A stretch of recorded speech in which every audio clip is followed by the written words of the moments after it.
Hoy hablaremos de una leyenda muy pero que muy grande. Y no solo por sus logros deportivos durante 14 años en la NBA, sino porque literalmente era un gigante. Wilt Chamberlain dominó el baloncesto profesional por una década y media, revolucionando la liga con sus impresionantes condiciones. Con 2,15 metros de altura, Wilt era un Goliat. Y por ello acumuló muchísimos récords, como más puntos en un partido con 100, más rebotes con 55 y mayor cantidad de tiros de campo encestados consecutivos, con 18. Y también era un hombre polémico. Alguna vez dijo en 1991 que había estado con más de 20.000 mujeres, pero nunca se casó y murió relativamente joven, siendo bastante solitario. Logró 31.419 puntos en su carrera y en su momento fue el hombre más anotador de la historia. A pesar de eso, muchos no le colocan en la cima del deporte por haber logrado solo 2 anillos de campeón, relativamente pocos para los años que jugó y el dominio que demostraba cada temporada. Pero ciertamente tuvo una carrera excelsa que marcó al baloncesto para siempre. Y hoy te diré por qué. Y si te gusta el deporte y nos quieres ayudar, no olvides darle like a este vídeo, suscribirte y campanita. Soy JJ Priego y esto es Leyendas del Deporte.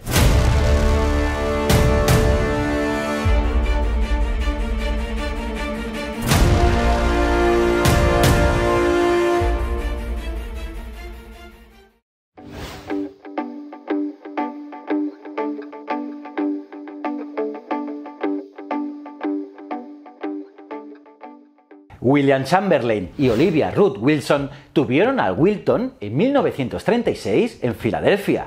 Fue uno de sus 9 hijos y demostró ser un guerrero desde casi el nacimiento, ya que el joven Will tuvo neumonías severas durante su niñez e incluso se perdió un año entero de clases por ellas. Pero se recuperó de todo ello y además comenzó a hacer una carrera atlética. No estaba interesado en el baloncesto en un principio, pero sí en los deportes de pista y salto, donde destacaba en varias disciplinas. Eventualmente, el deporte más popular de la ciudad lo persuadió y empezó a coger el balón con sus manos. No era sorpresa que fuera bueno.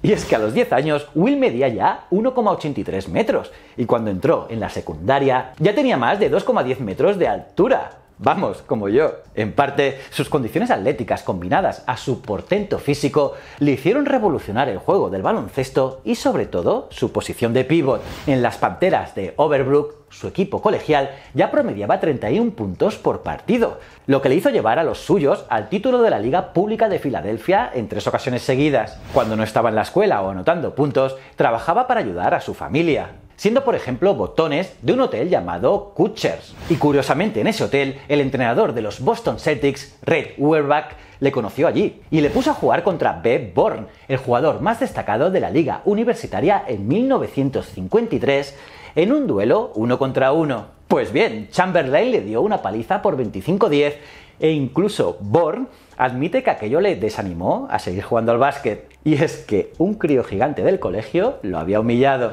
Auerbach quiso reclutarle para la Universidad de Nueva Inglaterra, pero Will no aceptó. Y ojo, que tampoco aceptó a las más de 200 universidades que quisieron traerlo tras su etapa colegial. Chamberlain era joven, pero ya instituciones como UCLA le ofrecían carreras de estrellato en películas y la de Pensilvania le ofrecía hasta diamantes. Pero Will se decidió por la Universidad de Kansas. En ese tiempo hay reportes sobre Chamberlain jugando partidos profesionales bajo el seudónimo de George Marcus. Pero al final nada de aquello trascendió. Y menos mal, ya que todo esto le hubiera afectado a su carrera, ya que no estaba permitido.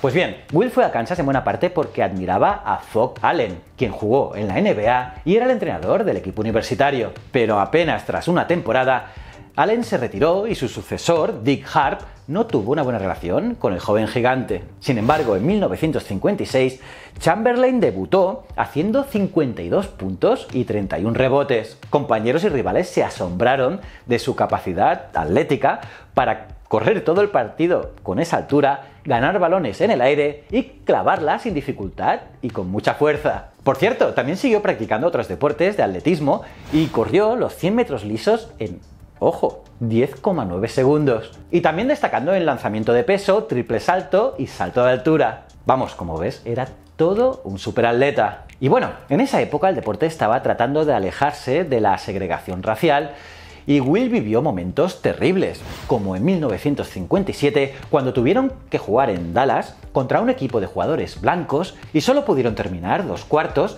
hasta que la policía tuvo que escoltarlos por los ataques racistas de los allí presentes. Pero bueno, de todos modos, los Jayhawks de Chamberlain llegaron a la final del torneo de la NCAA, el título universitario, aunque luego perdieron esa final universitaria contra los Tar Heels, en un partido donde tuvo que enfrentarse a una triple marca. Sí, lo defendían entre 3. Y aunque fue el jugador más destacado de todo el certamen, aquella derrota fue la más dolorosa en la vida de Chamberlain, como él mismo admitió en el futuro. Y eso que sufrió varias de muy duras en su carrera profesional. Ya os he dicho antes que solamente ganó 2 títulos de la NBA. Al año siguiente, los de Kansas no pudieron entrar a la Final Four, y Will, cansado del baloncesto amateur, quiso dar el salto al dinero, y por ello dejó la universidad. Y además vendió su relato, su historia, a una revista por $10.000.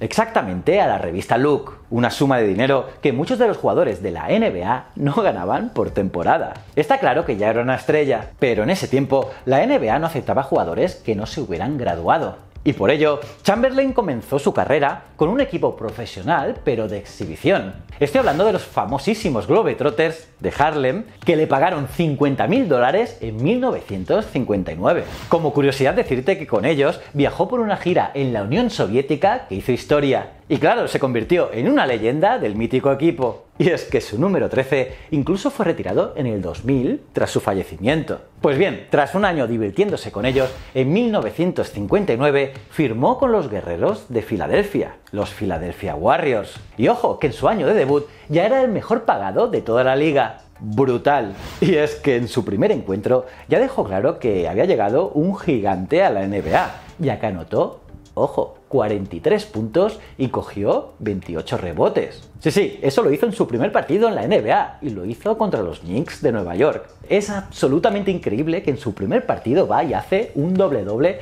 de más de 40 puntos y casi 30 rebotes. Alucina mandarinas. Y también empezó allí su rivalidad con otra leyenda del baloncesto, Bill Russell y sus Celtics de Boston. Aquel primer encuentro entre ambos fue una victoria de los Celtics, aunque Chamberlain superó en puntos a Russell. Pero a pesar de la rivalidad, también se hicieron grandes amigos. Ese año, Chamberlain rompió 8 récords de la NBA y ganó el premio MVP de la temporada, así también como el novato del año, además de ser el más valioso del Juego de las Estrellas, el All-Star. Y todo en su año de rookie. Eso sí, también demostró que su gran debilidad eran los tiros libres, fallando casi la mitad y empeorando en sus años posteriores. Los Warriors llegaron a los playoffs, pero cayeron ante los Celtics por 4-2. Por cierto, en esta serie, Will no pudo jugar 2 partidos por una lesión en su mano causada por una pelea que tuvo con un jugador de Boston. Y tras aquella temporada, un joven Will Chamberlain dijo que pensaba en el retiro. Sí, y es que estaba cansado de las marcas personales, todos le cubrían, que a veces era doble o incluso triples. Y además, claro, con incontables faltas personales, ya que sabían que los tiros libres no era lo suyo. Por otro lado, también tenía poca popularidad en los medios y menos con los fans. Alguna vez él mismo dijo que nadie apoyaba a Goliat, pero eso sí, un aumento de sueldo hizo que volviera para la temporada 60-61 y sus números siguieron aumentando y en la temporada siguiente logró promediar 50,4 puntos por partido, un récord aún hoy mismo inigualable. Además, anotó 100 puntos el 2 de marzo de 1962 y logró 4.029 puntos en toda la temporada. Una auténtica barbaridad, y es que era literalmente un fenómeno, por su altura, sus números exorbitantes y sus capacidades atléticas. Sin embargo, lo único que parecía imposible para Chamberlain era vencer a los Celtics. Muchos le criticaban por eso, pero ciertamente él cargaba con el peso de su equipo. En la campaña 63-64, los Warriors se mudaron a San Francisco y cambiaron de división, y por primera vez Chamberlain llegó a las finales de la NBA. Ahí lo esperaba Russell y sus Celtics, que de nuevo vencieron 4-1. En la campaña 64-65, Chamberlain fue traspasado a los 76ers, el equipo de Filadelfia, y a pesar de sus increíbles números, nunca terminó de ser un jugador amado por los fans de su ciudad natal. Con los Sixers todo fue bien en la primera temporada, juntando un equipo más competitivo que llegó a los playoffs. Pero de nuevo, por quinta vez en 7 años,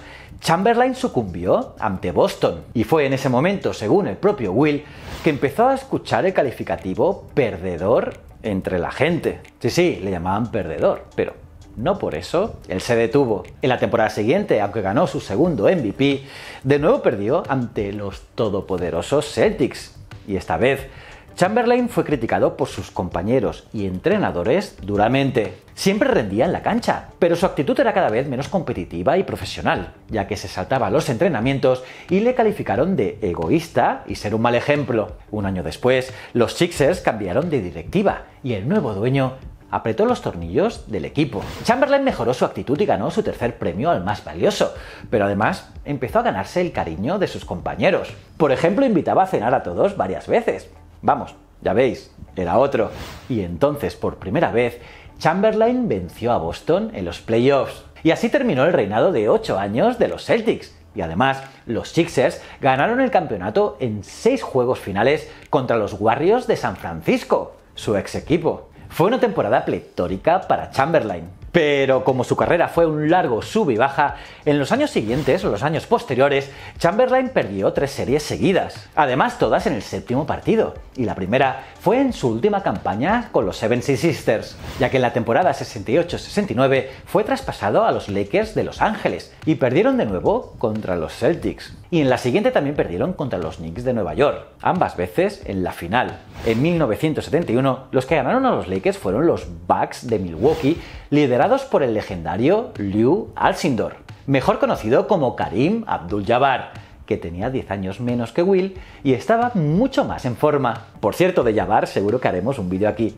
¿Os molaría? Pónmelo en los comentarios. Pues bien, esta vez no llegaron ni al 7º juego de los playoffs, pero eso sí, hubo revancha, ya que en 1972, aunque Chamberlain ya no era el mismo que al principio, el mismo anotador de siempre, los Lakers tenían un equipo más sólido y pudieron superar a los Bucks en un duelo espectacular entre Will y Abdul-Jabbar. El gigante de los Lakers tuvo una actuación memorable en el juego 6 de esas finales de conferencia, con 24 puntos y 22 rebotes, remontando además una desventaja de 10 puntos en el último cuarto. Y en la final los esperaban los Knicks de Nueva York, y fue un cierre maravilloso de la carrera de la NBA para Chamberlain, que lideró a los suyos a ganar, incluso tras fracturarse su mano derecha en el cuarto partido.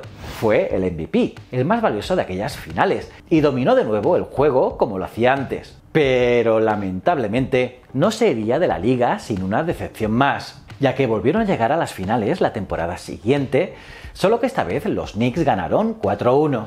Y su última jugada en la NBA fue un mate espectacular en el quinto partido, una auténtica postal para el recuerdo. Después firmaría por los Conquistadores de San Diego de la liga rival, la ABA, y allí era entrenador y jugador. Pero los Lakers lo demandaron por incumplimiento de contrato y nunca pisó la cancha. Y entonces se dedicó mucho más a promocionar su autobiografía que a entrenar. Y tras una mediocre temporada del equipo, se retiró del baloncesto profesional. Pero ojo, que no por eso tuvo un retiro tranquilo. Nada que ver, ya que se incursionó en Hollywood, también invirtió en la bolsa y compró pisos y casas. Invirtió en bienes raíces, comprando locales nocturnos e incluso siguió en el deporte promocionando una liga profesional de voleibol, de voleibol, que presidía él mismo en 1975. Pero no solo eso, que incluso jugó profesionalmente a ese deporte. Claro, tenía la altura y la destreza para hacerlo. Y es que fíjate, fue MVP del Partido de las Estrellas de la Asociación Internacional de Voleibol e incluso ingresó en el Salón de la Fama por sus aportes. Y por si fuera poco, también tenía un equipo de atletismo que tuvo a grandes nombres como André Phillips, Alice Brown o Janet Bolden. Y además fue el villano de Arnold Schwarzenegger. Sí, en la película Conan el Destructor de 1984. Y hasta su muerte estuvo trabajando en una película biografía, una biopic, que él mismo escribió, pero que lamentablemente problemas cardíacos pudieron con él el 12 de octubre de 1999. Y ahí acabó su historia. Chamberlain quizás no sea recordado como el más querido, pero sí, sin lugar a dudas, como uno de los mejores y más talentosos jugadores de baloncesto de la historia. ¿O no lo crees? Y nada, ¿qué te ha parecido esta historia? Pónmelo en los comentarios, los leo todos. Y nada, aparte de darle me gusta al vídeo, suscribirte y campanita, debes mirar este vídeo aquí, de otra estrella del deporte que te encantará. Si no eres suscriptor, darle a este botoncito, y estos dos botones son otros canales míos que quiero que entres, los veas y me digas qué tal están. Y recuerda, el conocimiento es un requisito esencial para la supervivencia. Muchísimas gracias.